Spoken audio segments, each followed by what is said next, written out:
Hello everyone, this is Night Sky and welcome back to some more Pokémon Emerald version. Last time, I demonstrated how to set up arbitrary code execution in this game, using the popular glitch species 611 that can trigger Ace by hatching or registering it in a contest. After that, I followed a written tutorial based off Merp's tutorial to generate the more stable glitch species 40E9 that is less prone to crashing and can trigger Ace just by looking at its summary. And in this episode, we'll be doing useful things now that we have Ace set up, and the first thing is changing the clock to change the tide of Shoal Cave to get some exclusive items and Pokemon. Ace is a glitch, but it is your only option to change the tide if you have a dead battery. Anyways, I will be showing the box names one by one, and then I'll do a speed up of me exploring around. Alright, I had to double check my codes because my game crashed, and yeah, I made a typo, but this is the correct code now. The code I entered will re-trigger the event to let us change the clock right as if we were in the beginning of the game. So now all we need to do is look at 40E9 summary to trigger it.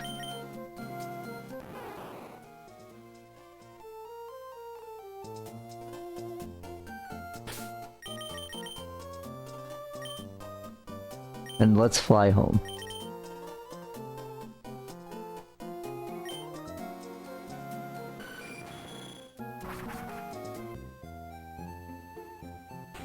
Hello Mom, we're finally home, but we're here to do some...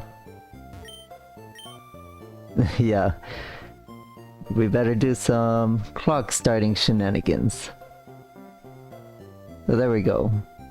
As if it were the beginning of the game, the clock appeared to have stopped. We broke it, but in a good way.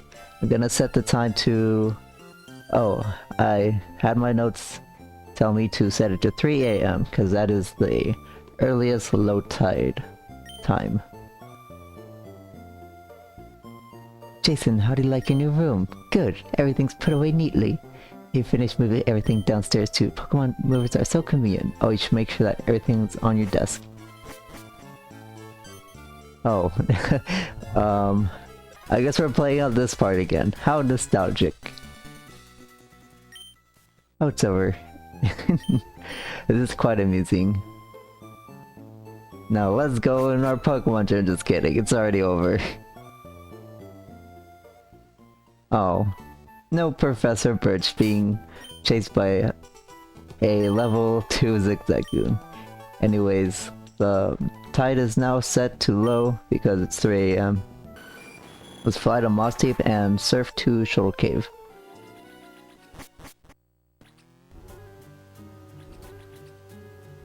Yo, there we go. It is now low tide. The much more interesting tide, in my opinion. Well, not just my opinion, it's objectively better. I'm gonna mute my mic now, explore what there is here in the Shoal Cave, and probably do a little voiceover, but I'll be right back.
Next for the ace codes, I will be spawning Mirage Island.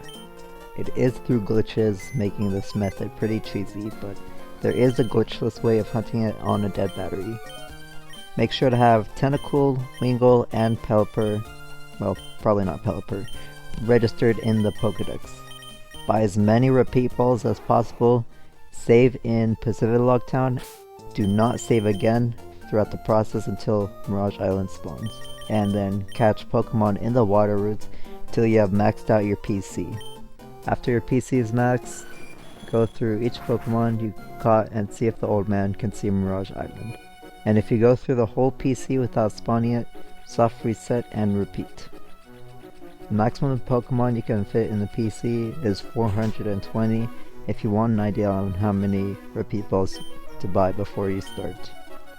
This method aims to have it nearly impossible to hit the same PID frames because of Emerald's Seed Zero RNG. And the major benefit to hunting it on a dead battery is once you get a matching Pokemon, Mirage Island will remain there permanently, as long as you have the Pokemon in your party.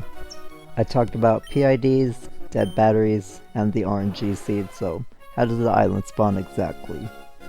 Well, on a live battery, every single day when you press any button on the start menu, a number between 0 and 65,535 will be generated.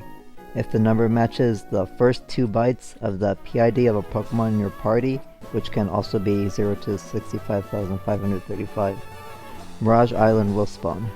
Those are full odds. You can drastically reduce it to 1 in 10,923 if you have a full party. It helps even more if you swap and check through your PC, but you're only checking for that day. If you do get it, once the day rolls to a new Mirage Island value, it will disappear unless you save on the island, and it will disappear once you leave. If you have a dead battery though, Mirage Island's value will be stuck at whatever it is permanently, and like I said, you can make it spawn at will. I went over it before, but I will again. In Ruby Sapphire and Emerald, when it generates, it spawns in Route 130. The only wild Pokemon are Wild Wynot, level 5 through 50 in divisibles of 5. They have shadow tags, so be careful when running in the grass. When you catch them, they will just say Route 130, so not Mirage Island. There is one Lychee Berry to harvest from here. Raise attack by 1 stage at 25% HP or less. It's a very obscure way to get one. It's only distributed through the Berry Fixed Zigzagoon for RSE, but thankfully we have glitch and glitchless ways to get them legitimately. I did overreact about that in episode 34. Hunting a glitchless does seem kind of fun. Another piece of trivia I found while researching this, in the UK the lychee fruit it's based on is pronounced lychee, so tomato tomato.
Now the rest of the episode is going to be me collecting every single item and battling every single trainer that I missed throughout my playthrough.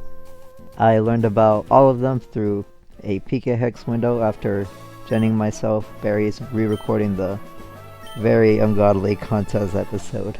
There's a lot of obscure items that I missed, and there are many trainers I didn't even know existed.